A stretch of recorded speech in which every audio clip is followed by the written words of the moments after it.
Bonsoir à tous. Dans cette vidéo, on va voir le câblage d'un capteur de pression et voir aussi le fonctionnement de ce capteur. On va faire aussi des mesures grâce à ce multimètre. On va mesurer le signal de sortie qui sera délivré par ce capteur de pression. Voilà, tout d'abord, je vais commencer par son câblage. Donc, son câblage, c'est un capteur avec trois fils. C'est un capteur ratiométrique, donc il a trois fils. Donc, toujours le fil noir, ça sera sur le fil noir, ça sera sur le signal. Et le fil marron, ça sera sur le PE, sur le signal 5 volts linéaire. Et le fil bleu, ça sera sur le fil, sur la masse, sur le 0 volt. Donc, je répète, le capteur de pression, il a trois fils. C'est un capteur ratiométrique. Donc, qui a trois fils. Toujours le noir sur le signal, le bleu sur le 0 volt et le marron sur le signal 5 volts, sur le PE. C'est un signal linéaire, c'est une tension continue. Donc, dans cette maquette, on va essayer de varier le capteur de la pression grâce à mon potentiomètre. Voilà. Donc là, je vais varier ici, là. Donc après, je vais mesurer je vais lire la pression déjà. On peut lire déjà la pression comment dire, de ce capteur de pression grâce au paramètre U25. Voilà. Je vais entrer au paramètre U25. U25. Voilà, ah, je le dépasse, donc là je suis sur I25. Donc ça m'affiche 7,6 bars. Donc je vais essayer de diminuer un petit peu, augmenter. Donc là, j'ai diminué ça grâce à ce potentiomètre. Donc la pression est à 4,3 bars.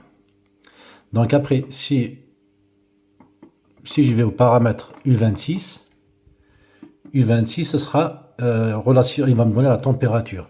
La température d'évaporation, ce sera 17,5 degrés.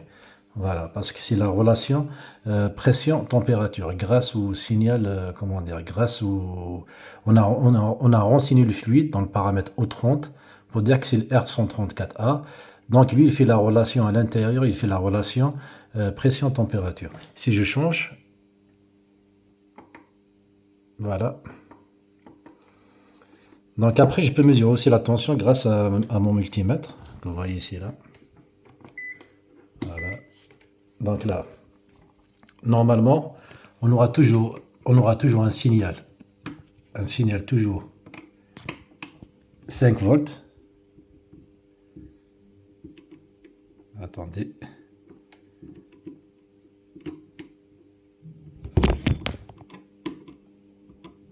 Voilà.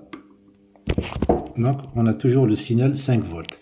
Si je mesure entre la masse, entre le signal 0 volts et le PE, j'ai toujours un signal continu de 5 volts. Maintenant, je vais essayer de changer. Je vais mesurer la valeur de signal de sortie là. Donc, la valeur de signal de sortie, je suis 1,8 volts. Voilà. Donc là, je me suis mis sur le 0 volt et le signal, et je trouve une tension de 1,8 volts. Si je mesure par exemple entre le PE et le signal, il va faire la différence. C'est 5 moins 1,8, on trouvera 3,1, 3,2, 3,2. Voilà. Si je mets si je mesure la tension entre le PE et le signal, c'est une différence de potentiel, donc là j'ai 3,2. Parce que le signal il était 1,1, 5 moins 1,1, 1,8, je suis à 3,2. Voilà, donc après, ici aussi là, on peut changer la température. Là, la température qui est affichée sur S3, la température de reprise, il est à 6,6 degrés là. On va voir la consigne elle est à 2,4. Donc il y a mon compresseur qui est allumé. Le contacteur de mon compresseur, il est enfoncé. Donc le compresseur, donc mon groupe, il est en fonction. Donc je vais essayer de changer la température de consigne pour éteindre le compresseur. Donc comme vous voyez là, on a le contacteur qui est enclenché et la lampe qui m'indique que le compresseur il est en marche, il est allumé. Je change la température 6,6 degrés, je l'ai obtenu grâce à mon potentiomètre, le premier là, c'est un potentiomètre qui simule la température S3, la température de reprise sur S3, sur la sonde S3. Je vais changer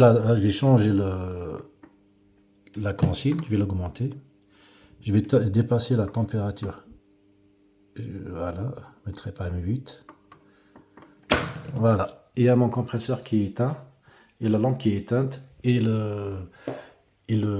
comment dire, mon contacteur qui n'est pas enclenché. Je rechange la température de consigne. On voit que la température affichée sur S3, qui est la sonde de température, c'est la sonde de reprise, qui est de 6,8 degrés. Je vais essayer de changer la température de consigne. Voilà. Je la mettrai inférieure à la température affichée. Je la mettrai par exemple à 1 degré. Voilà, normalement le compresseur, le groupe, il va déclencher là. Voilà. Donc on a la lampe qui nous indique que le groupe est en fonctionnement. Et aussi on a le contacteur qui est enclenché. Voilà. Et si j'éteins, voilà, voilà. Voilà, donc bonne soirée.